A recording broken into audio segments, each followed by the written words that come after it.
Silakan Pak Wakil, Pak Humas.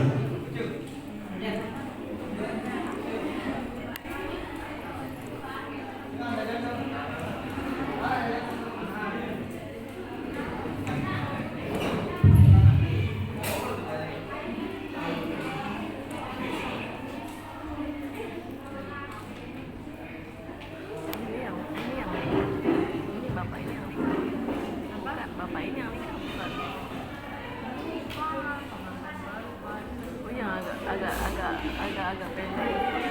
Oh iya. Iya. Ada ini jenggot.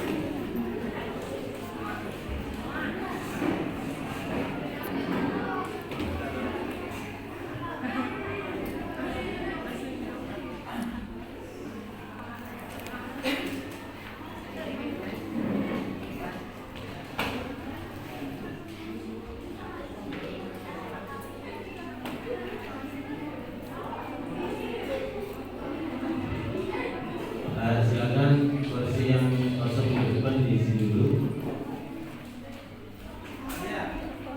Silakan yang di belakang yang ada kursi bisa di depan.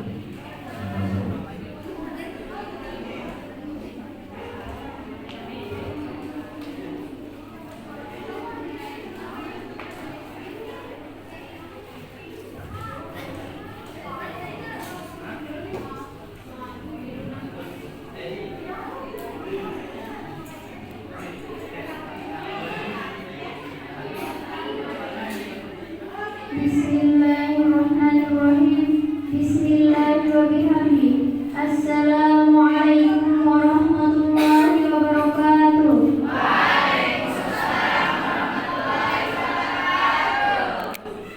Sosialisasi peraturan daerah Nusa Tenggara Barat tentang pencegahan perkawinan anak nomor 5 tahun 2021 22 November 2021.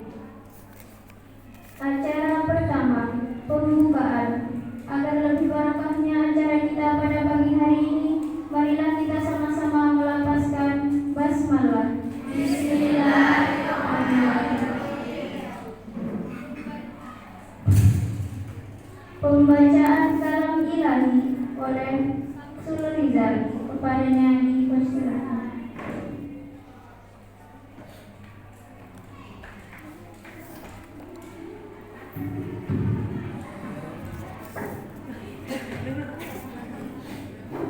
Bismillahirrahmanirrahim. Assalamualaikum warahmatullahi wabarakatuh.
Acara selanjutnya, pembacaan sholawat Nahdlatain yang akan dipimpin oleh Al-Ustaz Abdul Manan, SPDI.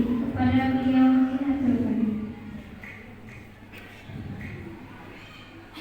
Assalamualaikum warahmatullahi wabarakatuh.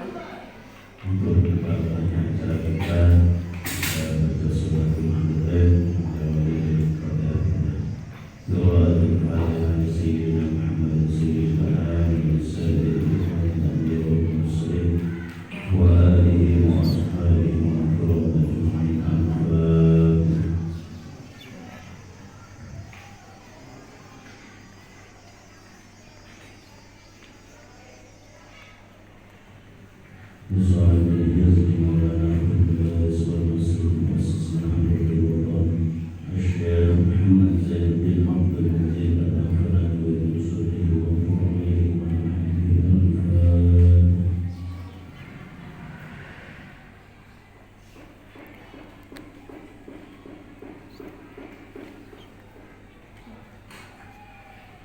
لجميع العلماء العاملين والأولياء العارفين والمجدين ولمشايخنا من أهل المهديات ولجميع المسلمين والمسلمات الفاتحة.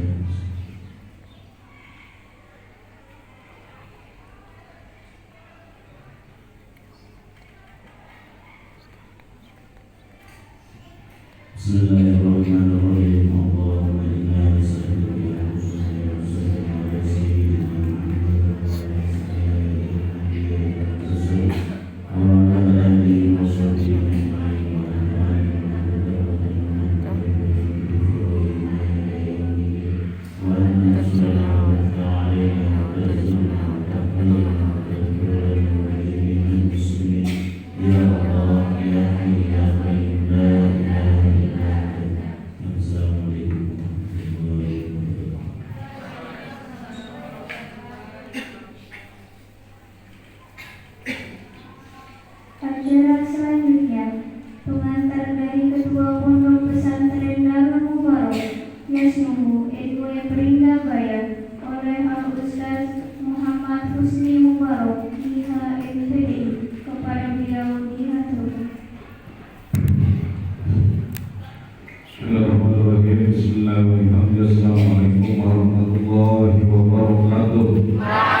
Alhamdulillah Ketua Haji Syaifuddin Zuhri SAG didoakan beliau mudah-mudahan dalam keadaan sehat walafiat, dimudahkan rezekinya, karena kalau beliau rezekinya dia sendiri juga dalam rezekinya.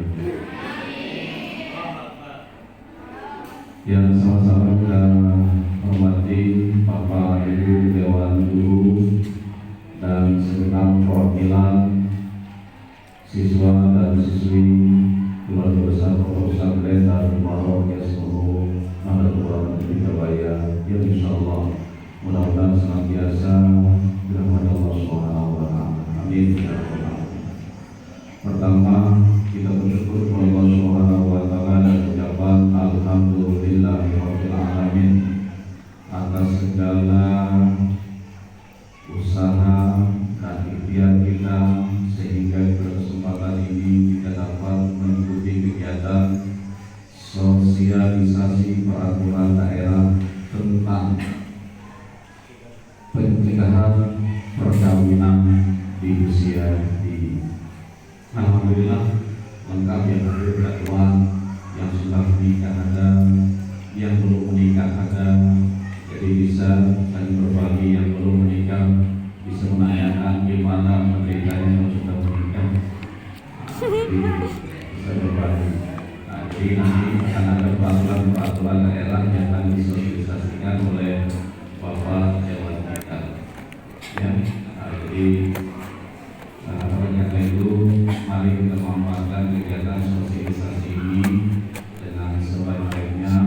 Yang mudah-mudahan ini membawa dampak yang positif pada daerah ini dalam rangka pencegahan perkawinan usia dini, terutama sekali adalah kita yang masa-masa usia sekolah bersama anak-anak sekalian. Karena terus terang Bapak Dewan yang kami hormati, memang pernikahan ini adalah pernikahan yang bisa kita bendung akibat dari merebaknya COVID-19 ini. Banyak orang tua berdalih bahwa ketika kita tanya kenapa anaknya menikah, Pak Sri, tolong dimasukkan di beritanya Pak Sri ya. Itu ada wartawan. Tolong disampaikan di beritanya Pak Sri. Salah satu hal yang tidak bisa kita bendung sekarang ini penyakit sebenarnya, ya, penyakit. Walaupun orang awam mengatakan ini sunnah Rasul, tapi sunnah Rasul itu adalah harus kita tempatkan pada tempatnya. Sunnah Rasul menikah itu bagi contohnya di Pak Kawin itu sunnah, 2 kali, 3 kali, 4 kali masih sunnah gitu ya. Nah, jadi di masa parti tidak sunnah lagi, tapi wajib. Kalau masa parti wajib hukumnya boleh menikah kalau di masa parti. Jadi mana lagi yang belum Pak Awan wajib kalau misalnya masa-masa kalau yang sama Pak Humas ini yang wajib. Kenapa? Karena sudah mampu secara lahir dan batin, ya, tidak sunnah lagi. Karena untuk nikah itu ada kalanya wajib, ada kalanya sunnah, ada kalanya haram, ada kalanya mubah. Itu nikah. Jadi tidak selamanya dia sunnah, tergantung kedudukannya itu sendiri. Kalau bagi anak-anak sekalian yang masih usia sekolah, ya, yang masih usia sekolah itu tidak sunnah, tetapi itulah hukumnya. Nah, jadi karena itu, jadi perlulah sosialisasi seperti ini harus disimak baik-baik supaya ada manfaatnya untuk kita semua ke depannya.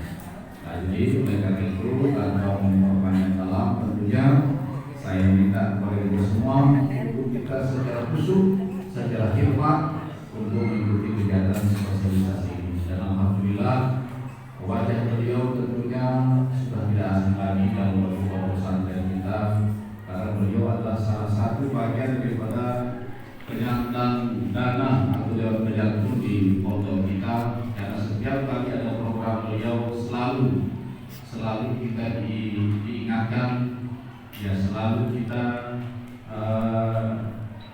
menjadi prioritas beliau, termasuk pada kegiatan program sosialisasi ini.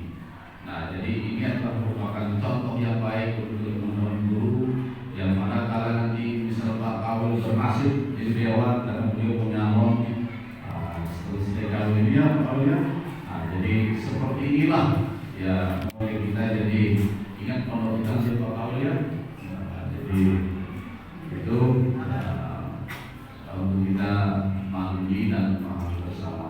Baik, Pak sekali, mari kita sama-sama ikuti kegiatan ini dengan penuh sesama. Mudah-mudahan ada manfaatnya untuk kita semua.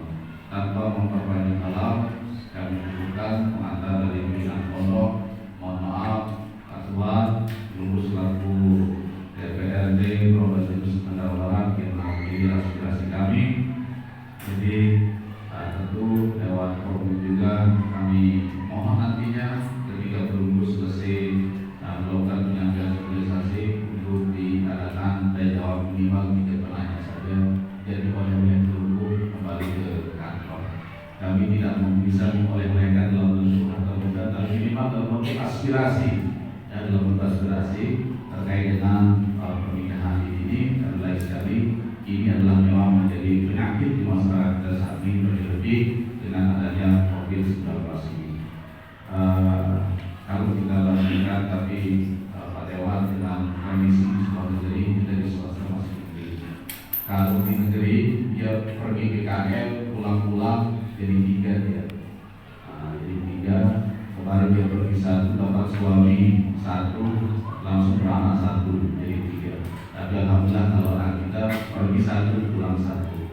Ya, jadi karena itulah lebihnya mungkin tanaman agama dari awal kepada beberapa kita. Oleh karena itu kepada semua peserta dari sekali mari kita ikuti kegiatan ini dengan baik. Mudah-mudahan ada manfaatnya untuk kita semua. Assalamualaikum warahmatullahi wabarakatuh. Waalaikumsalam. Acara selanjutnya, sosialisasi peraturan daerah tentang pencegahan perkawinan anak oleh Al-Ustaz Haji Saiful Zohri SAG kepada beliau dihantarkan.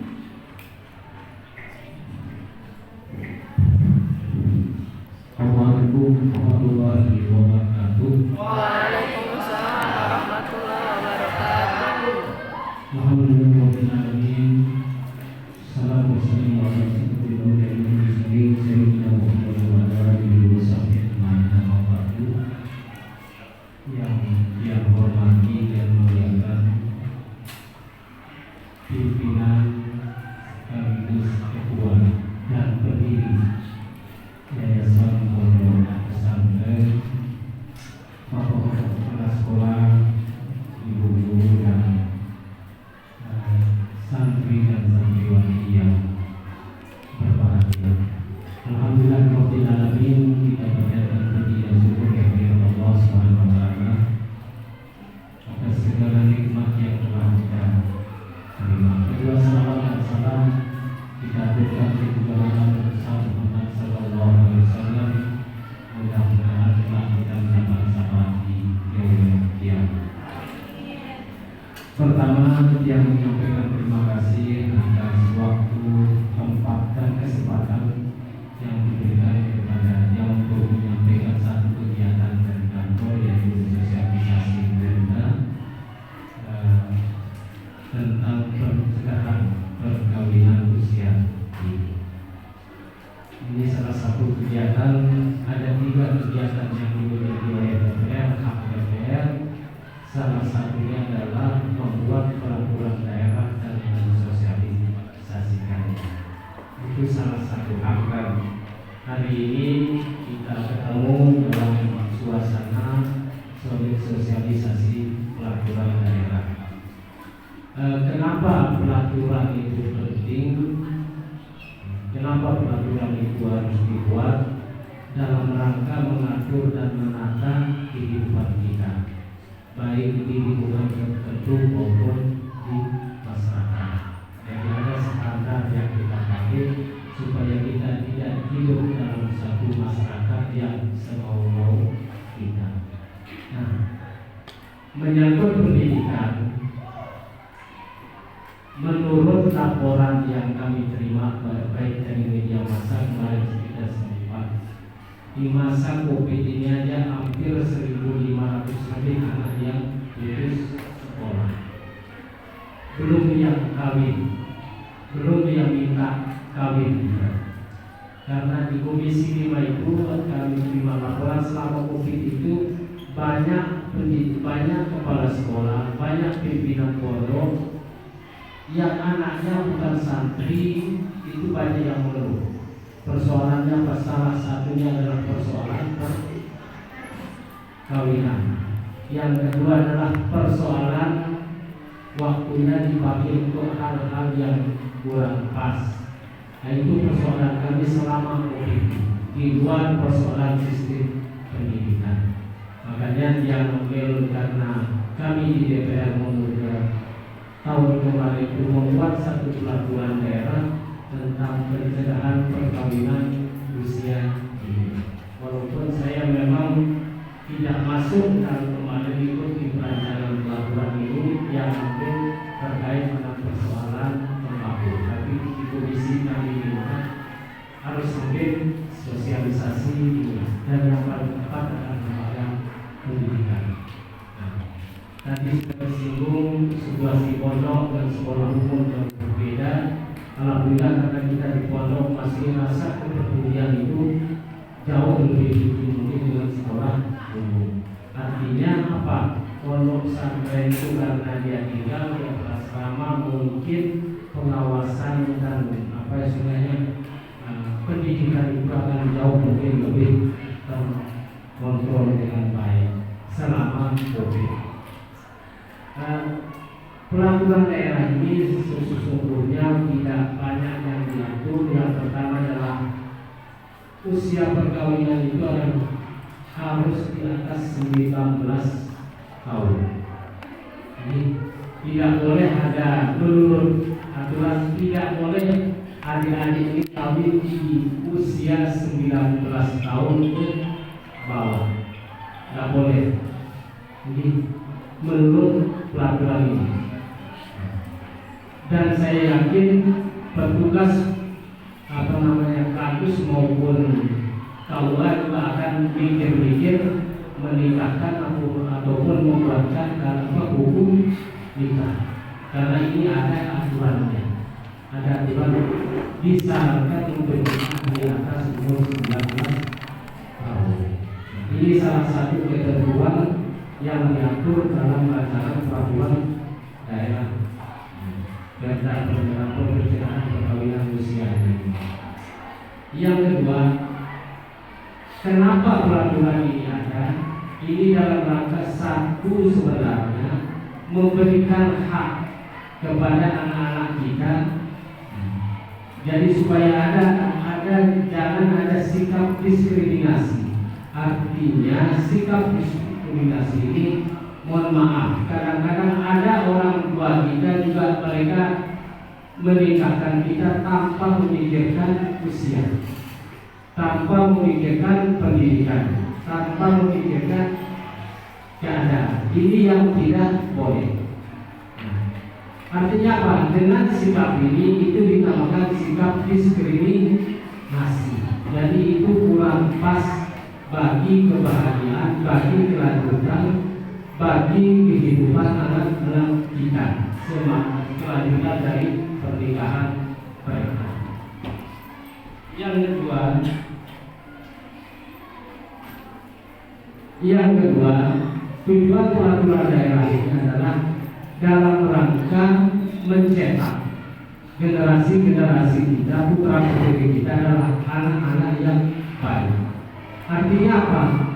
Usia 19 tahun itu adalah usia yang belum matang dalam psikologis mereka. Coba perlu melihat anak-anak SMA yang kelas 1, SMA yang kelas 2, SMK yang kelas 1, SMK yang kelas 2 maupun kelas 3 itu rata-rata jiwa mereka labil. Apa? Prinsip mereka kadang-kadang juga kurang pas. Kalau keinginan mereka tinggi, apalagi terkait dengan pacaran, pasti mereka tidak pernah pikir. Yang mereka pikirkan tentang pernikahan itu adalah sesuatu hal yang baik dan menyenangkan.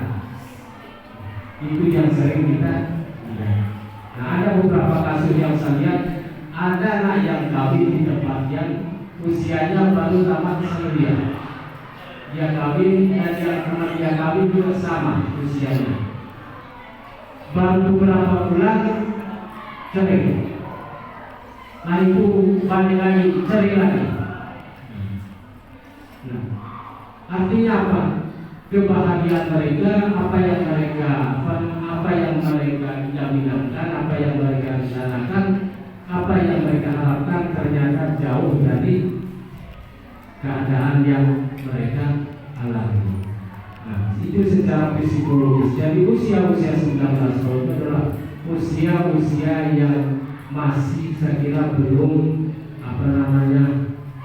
stabil untuk urusan rumah tangga. Mungkin beda dengan kita yang sarjana, beda dengan bapak-bapak guru. Ini kan mikir kita.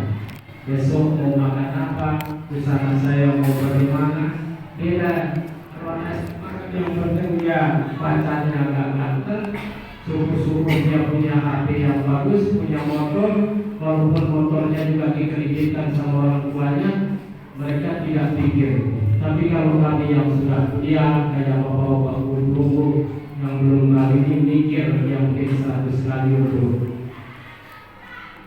apa namanya, untuk kawin itu. Kalau tidak siap mental dan keadaan mereka. Yang ketiga, peraturan daerah ini mengatur dalam rangka meningkatkan kesehatan kedua, artinya laki-laki maupun perempuan, karena kawin di bawah usia ketentuan itu rawan terhadap penyakit. Dan saya buktikan juga yang terjadi di tempat saya itu adalah seperti itu. Tidak tahu ibu guru yang punya pengalaman, mungkin yang pernah menyaksikan bagaimana anak yang menikah di bawah umur dan melahirkan, bagaimana proses persalinannya, bagaimana proses keluarga mereka juga tidak bisa saksikan. Jadi peraturan daerah di luar adalah dalam rangka itu meningkatkan, satu adalah kematangan psikologis, yang ketiga adalah dalam rangka meningkatkan membangun rumah tangga yang jauh lebih harmonis, baik dari segi material maupun dari segi kesehatan. Nah, di dalam peraturan daerah ini juga diatur bagaimana cara kita mencegah supaya itu tidak terjadi pernikahan usia dini. Inilah peran satu, peran rumah, kedua orang tua, ibu bapak. Yang kedua adalah peran lembaga pendidikan. Yang ketiga adalah peran pemerintah, baik dari kadus sampai kepala desa maupun ke kepolisian. Nah, ini peran-peran strategis dari lembaga pendidikan, lembaga pemerintahan, dan lembaga kemasyarakatan kita. Bagaimana teknisnya? Saya yakin ada dua hal. Yang pertama adalah menyadarkan kepada anak-anak kita bahwa kawin di bawah usia itu adalah kurang baik secara kesehatan maupun secara psikologis dan ekonomi. Yang kedua, tujuan perkawinan itu tidak semata-mata hanya sekedar membangun ikatan itu, tapi bagaimana membangun sebuah rumah tangga yang baik, yang sehat, yang sejahtera. Dan ini yang rata-rata anak-anak kita kurang paham. Bukan pertama itu kan mirip-mirip pembalap yang baru kelas pertama itu kan. Jadi kalau kita naik motor, baru bisa naik motor, kita yang paling bisa. Ukurannya seperti itu, dan itu yang paling dikenal. Nah, intinya bagaimana menyadarkan anak-anak kita bahwa kawin di usia dini itu adalah kurang baik secara kesehatan maupun dalam rangka membangun tatanan rumah tangga yang sakinah mawaddah warahmah. Nah, inilah pesan dari peraturan daerah itu. Saya kira masalah teknis, masalah cara itu punya kita punya teknik masing-masing. Kita punya kemampuan yang berbeda-beda. Mungkin kalau Pak Ustaz bisa bicara dari segi ayatnya, dari segi hadisnya, dari segi psikologis dan sebagainya, termasuk juga faktor dan sebagainya, itu bisa pendekatan-pendekatan itu juga bisa kita lakukan. Yang jelas dalam rancangan peraturan daerah ini diatur bahwa usia kawin itu sebaiknya di atas 20 tahun ke atas.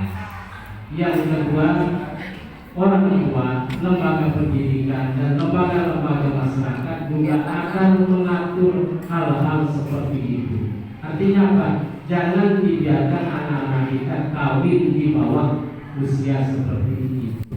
Yang ketiga adalah memberikan mereka pemahaman tentang problematika, kelebihan, kekurangan, kebaikan, kejelekan daripada kawin usia 19 tahun atau maupun 20 tahun ke atas. Inilah peran-peran penting yang diatur dalam rancangan peraturan daerah itu. Saya yakin karena beberapa kepala desa, beberapa kadus saya tanya, mereka juga insya Allah akan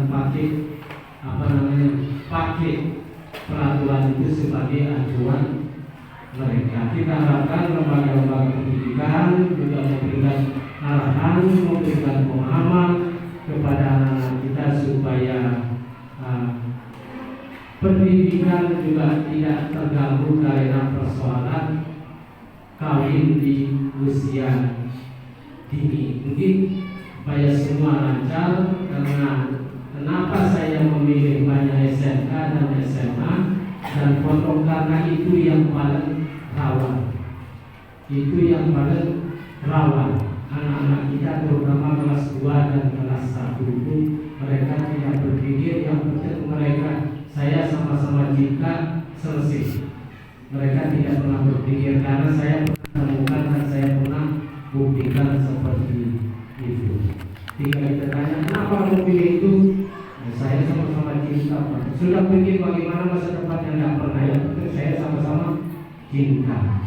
Selesai. Lain dengan kami yang sudah tua-tua ini, lain dengan bapak-bapak dulu, lain dengan ustaz-ustaz dulu, mikirnya mungkin 10 kali lipat dibandingkan yang belum menikah. Tapi ada yang bilang, kalau kita terlalu berpikir panjang juga untuk mengambil sikap rugi juga. Jadi saya kawin itu tidak saya mikir-mikir dulu. Saya siang berjanjian sepakat ke kawin, siang saya kawin. Walaupun itu kata orang tua melanggar adat, tapi yang namanya juga jodoh selesai lah, ya kan? Nah, kira itu yang bisa saya sampaikan. Oke, baik, nanti mungkin kita dialog, yang bisa komunikasi. Kalau ada hal-hal yang tidak pas, ada masukan yang diberikan kepada dia, silakan kita sama-sama. Sekali lagi yang sampaikan terima kasih dan sebanyak-banyaknya atas waktu dan kesempatan yang diberikan kepada kita. Assalamualaikum warahmatullahi wabarakatuh. Waalaikumsalam. Baik, Bapak dan Ibu, langsung saya diminta moderator. Jadi seperti yang kita bahasakan tadi, kita tidak mau memberikan beliau oleh berubah antara dalam berkolaborasi dengan pertanyaan dari yang disampaikan oleh beliau. Baik, sebelum kami buka forum diskusi atau jawab, cukup dengan tidak menanya saja ya. Cukup dengan tidak menanya saja. Sebelumnya ada sebuah pantun mengatakan memanglah sulit pelajaran tapi lebih sulit pelajaran. Tapi lebih sulit pelajaran matematika. Ini gimana ini Pak Hussein? Ini petahana ini. Masya Allah, Pak ini.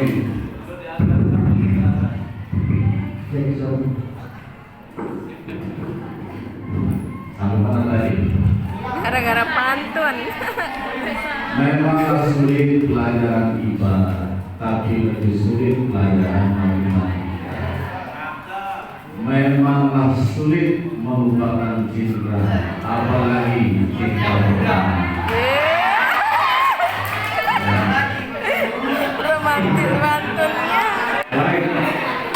Dilakukan bahwa resolusi tidak dari 3,5-nya dari Pak Kawin, kemudian dari Pak Sapardi, dari Ibu Beni, lengkap ini. Ya, Pak Kawin, kemudian Pak Sapardi sama Ibu Beni. Ya baik, berturut-turut mulai dari Pak Kawin. Baik, bismillahirrahmanirrahim. Assalamualaikum warahmatullahi wabarakatuh. Terima kasih atas kesempatan yang diberikan. Mohon maaf sebelumnya Pak Dewan ya. Kami terkait dengan masalah aturan ini seolah-olah kami di kewilayahan seolah-olah dilema dengan aturan ini Pak. Terkait dengan masalah peraturan untuk pencegahan perkawinan ini. Di mana kalau masyarakat kami itu menikah secara wajar, ya mungkin itu tidak ada masalah Pak. Tetapi ketika masyarakat kami itu menikah secara tidak wajar, dalam artian akan tabrakan dan segala macam, ya itu yang membuat kami dilema untuk mengikuti aturan ini. Ketika kami mengikuti aturan ini, berhubung masyarakat kami di bawah umur, artinya adalah di bawah ketentuan daripada peraturan itu. Tetapi ketika kami tidak selesaikan, itu adalah beban bagi kami karena itu adalah warga atau masyarakat kami. Mungkin ada solusi dari Bapak Dewan terkait dengan masalah peraturan ini. Kalau yang urus-urus nikah seperti tadi tidak ada masalah Pak. Tapi kalau ini yang ada tabrakan benjol kedua ini yang bermasalah bagi kami. Karena di dalam undang-undang itu sudah tegas mengatakan bahwa siapa yang memfasilitasi, siapa yang menikahkan, atau siapa yang ikut di dalam perkawinan itu, kalau anak itu di bawah umur maka kena dengan sanksi, baik itu sanksi denda dan sanksi pidana. Nah itu yang kami takutkan. Jangan mereka yang enak-enak kami yang masuk penjara Pak. Ya, itu yang kami pertanyakan. Mungkin ada celah untuk mensiasati aturan ini. Mungkin demikian Pak Dewan. Terima kasih. Wassalamualaikum warahmatullahi wabarakatuh. Waalaikumsalam warahmatullahi wabarakatuh. Lanjut Pak Sapardi. Berdiri Pak. Waalaikumsalam warahmatullahi. Yang saya hormati kita semua, semoga dalam kondisi sehat. Amin. Baik, yang saya hormati Pak Haji Zainuddin Nuri, semoga kita di daerah provinsi. Jadi langsung saja Pak, saya sudah mengecek baik dari peraturan daerah tingkat provinsi, peraturan daerah tingkat kabupaten, di Bapelu juga. Kemudian di desa juga kami sudah mengusulkan awal tahun itu peraturan desa tentang pencegahan pernikahan usia anak. Hanya saja tetap seperti Pak Kawin bilang tadi itu dilema Pak. Sehingga ini masih saja bahkan kita di akademisi sendiri yang peluang pengelolaannya besar untuk sumber daya anak itu masih kecolongan Pak. Belum kita buka lagi kasus di masyarakat tingkat bawah. Itu besar sekali kasusnya Pak. Di Megabaya saja itu angkanya besar. Itu bisa kita buka kasusnya. Kemarin kami sempat berbincang-bincang juga dengan Ketua Lembaga Perlindungan Anak Lombok Timur. Itu angkanya mengagetkan. Sehingga ada beberapa hal yang mungkin seharusnya nanti Bapak bawa ke kantor untuk dibahas kembali. Apa langkah konkret? Karena nanti pencegahan itu kita berbuat itu kan ada dua hal Pak, ada reward dan punishment. Kita tidak mungkin pisah dari dua hal ini, reward dan punishment. Ketika kita berbuat, ada hal yang paling tidak butuh pujian.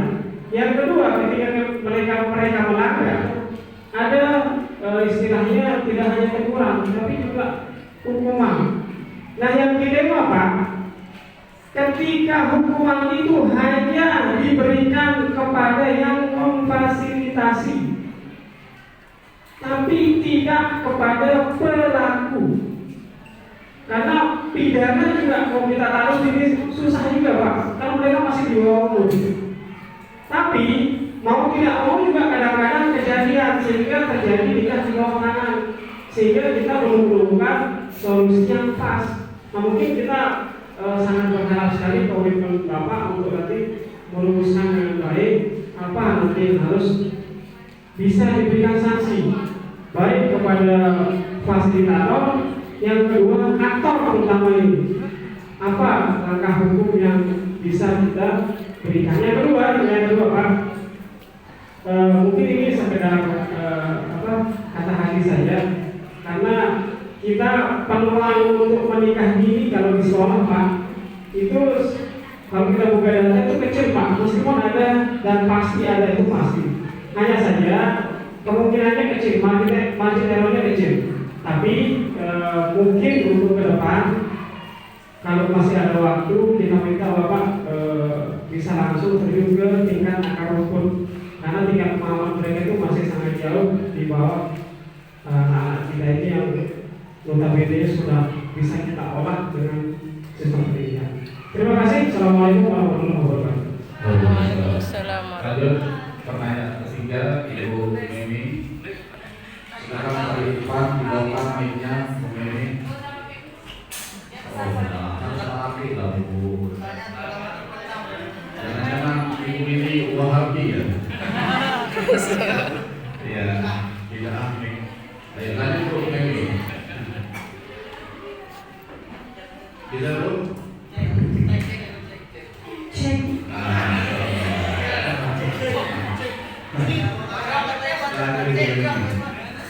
Assalamualaikum warahmatullahi wabarakatuh.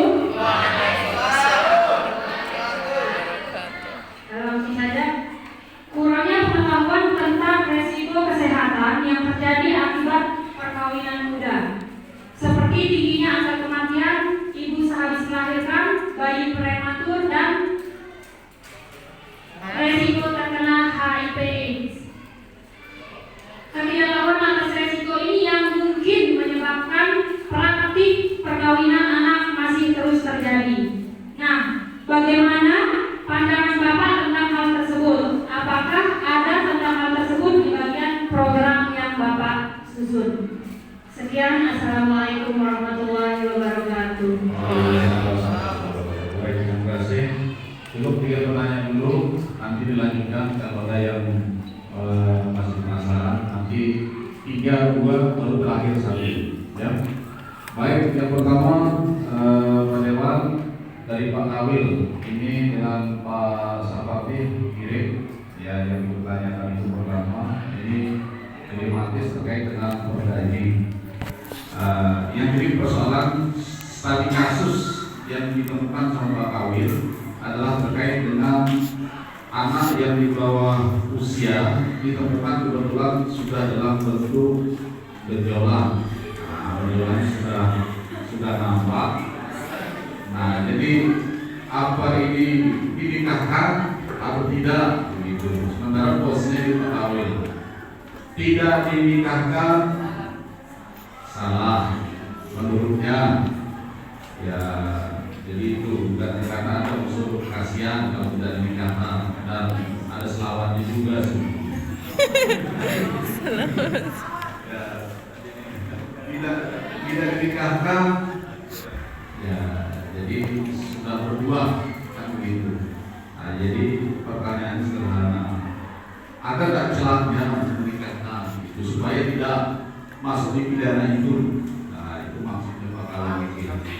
Nah, kemudian yang kedua dari Pak Kawil dan Mas Fatir mempertanyakan terkait dengan sanksi hukum yang masih kayaknya masih ragu-ragu. Pengantinnya tidak dihukum, tapi yang memfasilitasi dapat sanksi. Maka istilahnya tadi dia yang enak kok tidak kena sanksi gitu. Nah, kita yang memfasilitasi sampai dia yang kotor kok kita yang kena. Nah, dan yang terakhir dari Bu Mimi ya terkait dengan program hukum. Jadi artinya kan tadi itu kasusnya ada anak yang sudah terlanjur ya, terlanjur nikah dini, kemudian dengan dampak-dampak negatif yang ditimbulkan tadi, kira-kira terkait dengan ya terkait dengan resiko kesehatan kepada program dari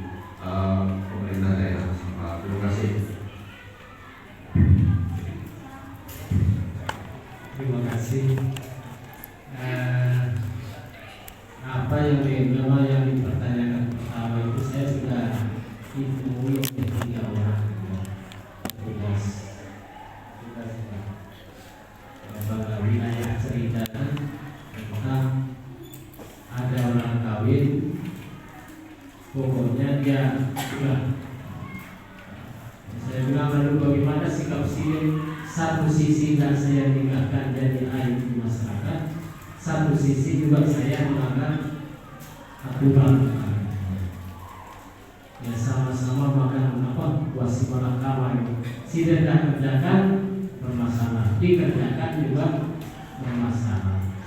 Jadi bilang kita sama-sama sudah yang tugas yang lain untuk sama-sama mengerjakan, asal jangan kita ribut. Ya kita mau bilang apa barang sudah mereka kerjakan itu. Cuma perlu dipertanyakan juga saya bilang, apakah betul memang itu terjadi? Artinya apa? Bisa aja anak-anak itu mengatakan saya sudah begini, saya sudah begini juga. Nah, itu tempat program kita. Memang satu sisi aturan-aturan ini juga hanya dibebankan kasus hukumnya kepada petugas. Nah, itu yang jadi program. Dan ini mungkin perlu ke depan kami juga menjadi pertimbangan untuk memperbaikinya. Artinya apa? Obyeknya tidak kena hukum, subjeknya pengatur itu yang menjadi kena hukum. Tetapi kalau ditegasi memang terjadi problem. Artinya ini yang melakukan ini kan sebenarnya secara hukum dia juga kena di luar peraturan itu. Katakanlah dia berbuat zina kan ada hukumnya juga itu kan. Cuma kan aspek kemanusiaan dan aspek secara agama aib masyarakat itu yang jadi problem di kita. Katakanlah kalau bicara adat kan budaya timuran kita lah yang sering menutup aturan itu. Nah, filosofinya sebenarnya kan kenapa ini kami buat ini dalam rangka mencegah ke depan agar kasus yang sebelumnya jangan sampai terjadi. Nah, kenapa kami minta pendidikan? Harapan kami dari pendidikan itu sebenarnya ada kesadaran di tingkat anak-anak kita dan para pelaku pendidikan untuk memberikan pemahaman juga kepada anak-anak itu supaya mereka juga bisa menerjemahkan pemahaman itu kepada masyarakat kita juga. Nah, saya yakin betul apa yang dikatakan tadi Pak Guru, tidak sekecil, tidak sedata mungkin yang saya sebut tadi, jauh lebih besar datanya terjadi di masyarakat kita. Tapi kan biasanya masyarakat ini tidak pernah mereka ungkapkan kasus-kasus di bawah itu. Mereka sembunyikan, simpan sendiri karena itu dianggap menjadi aib di masyarakat kita. Sering saya yakin datanya juga banyak problem-problem anak kita di rumah tangga. Nah, kami ini juga kan bukan hanya karena faktor kelemahan di pendidikan, tapi saya yakin juga banyak faktor persoalan keluarga. Persoalan keluarga. Artinya mohon maaf, kadang-kadang kan orang tua kita kan tidak paham tentang perkawinan di bawah umur. Yang kedua juga mohon maaf, ditinggalkan pergi merantau. Kadang ibu kita, kadang ibunya yang merantau, kadang orang tuanya, kadang dua-dua ibu bapak mereka juga yang merantau. Jadi anak-anak kita dan anak-anak ini tidak terkontrol, tidak terawasi, tidak terbina dengan baik. Yang kemarin sebulan lalu yang turun ke daerah Agliku, Bumbu Putih, ada anak modal, dia narik dari modongannya jauh dari sampai apa namanya di sini, tidak namanya modal itu.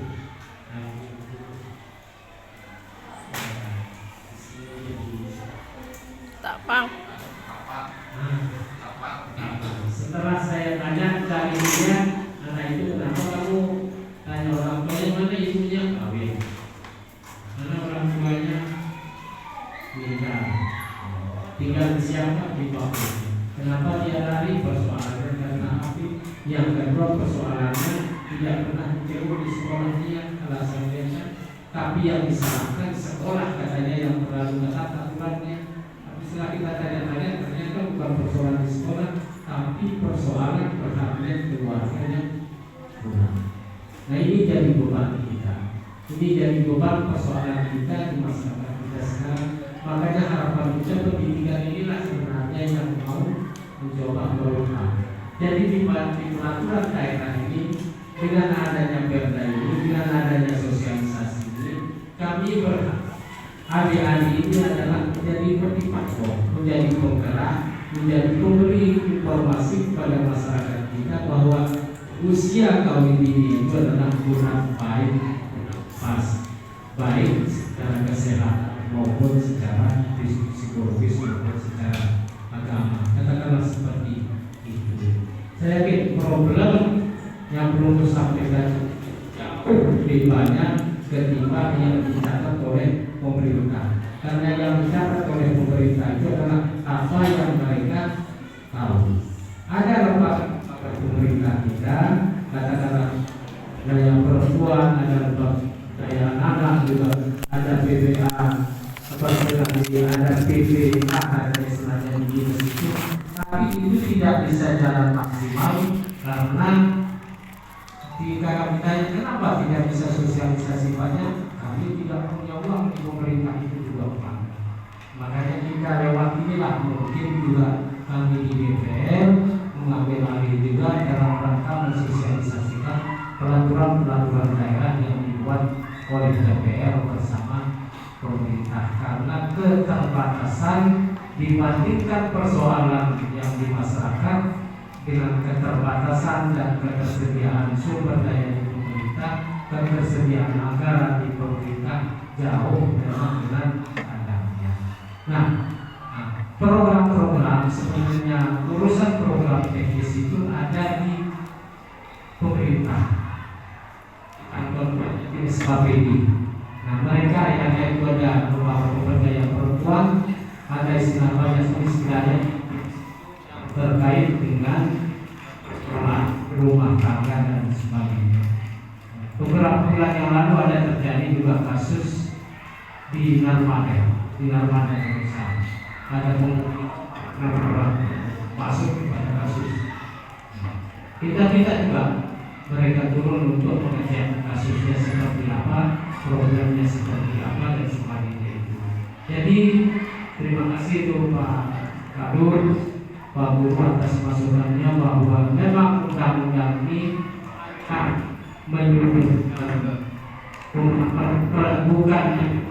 bukan pelakunya, tetapi yang menjadi penegak aturan yang. Tapi kalau ditarik kembali, kalau mereka bermasalah, jangan dinikahkan sebenarnya itu dibuat. Karena itulah harapan kita, tetapi kan tidak. Tadi kembali ke bawah, ini adalah persoalan, ini adalah aib bagi masyarakat kita, dan ini adalah budaya kekinian kita yang bisa kita amankan, dia adalah rangka menjaga citra kekeluargaan, persahabatan masyarakat dan sebagainya. Tetapi harapan kita dengan aturan yang ada supaya persoalan-persoalan seperti itu tidak terjadi lagi di masyarakat kita. Kan sebenarnya itu inti daripada sebuah aturan. Tidak hanya di kasus ini, saya kira banyak sekali problem yang lain, termasuk juga persoalan narkoba di masyarakat kita yang sekarang menjadi tantangan kita bersama. Ada di sebelah kampung yang mohon maaf kemarin satu kecamatan kami desa yang parah itu adalah ditangkap sama kepala wilayah, tapi orang luar yang laki-laki punya istri, yang perempuan punya suami. Saya mau lapor sama istrinya, ini yang saya laporkan sama istrinya, ibu. Ya sudah, saya suruh kasusnya selesaikan aja. Hanya saya antarkan mereka ke wilayah mereka masing-masing, diam-diam itu urusan mereka lah dengan habis mereka. Jadi bukan hanya anak-anak, tetapi seperti juga yang terjadi di masyarakat kita. Lalu bagaimana mau mendidik anak-anak kita kalau itu yang terjadi? Nah, ini yang menjadi program kita bersama Pak Kepala Wilayah, Pak Guru, Ibu Guru, mudah-mudahan ini bisa kita semua perbaiki ke depan. Yang kira ini yang bisa jawab masukan dan apa yang perlu sampaikan ini menjadi pemikiran kita bersama. Tentu kami di DPRD tidak bisa juga sempurna membuat apa-apa karena banyak hal di luar kemampuan. secara informasi persoalan yang kami dapatkan. Tetap kami di DPR juga pakai staf ahli, terutama adalah dari biro umum, biro pemerintahan, tetapi kadang-kadang kita staf ahlinya yang acuannya pada tataran hukum aja. Banyaknya problem masyarakat tidak masuk dalam filosofi. Itu yang bisa saya sampaikan. Terima kasih. Assalamualaikum warahmatullahi wabarakatuh.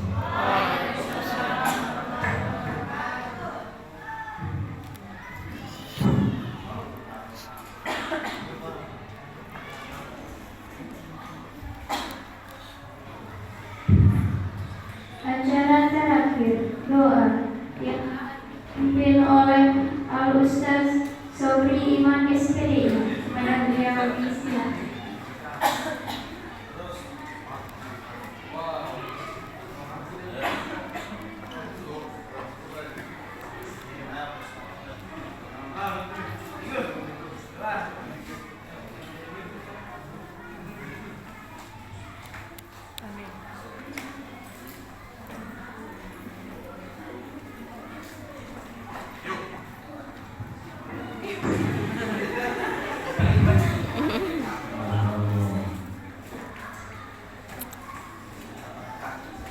Ada dari siswa yang bertanya?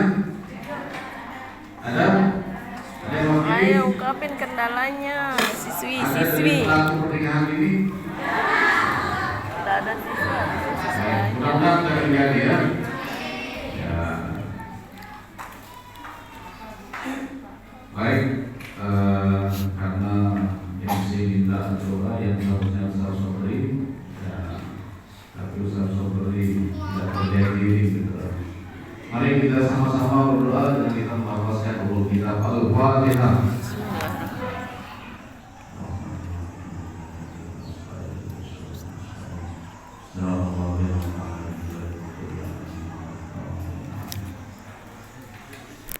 Demikian mungkin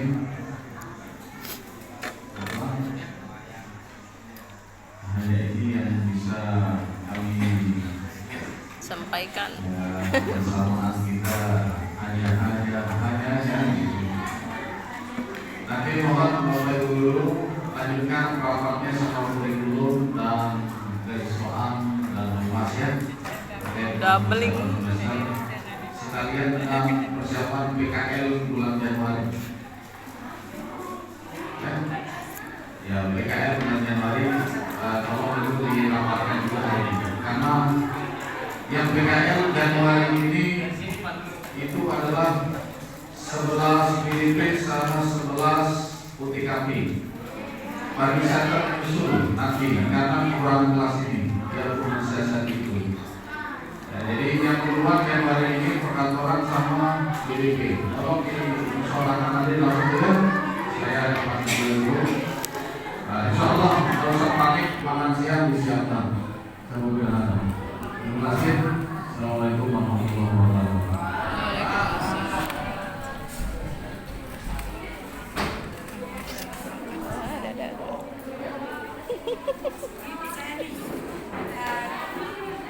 Halo Bu.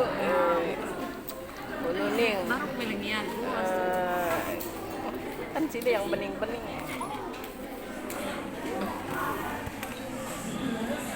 Oke, acara selesai.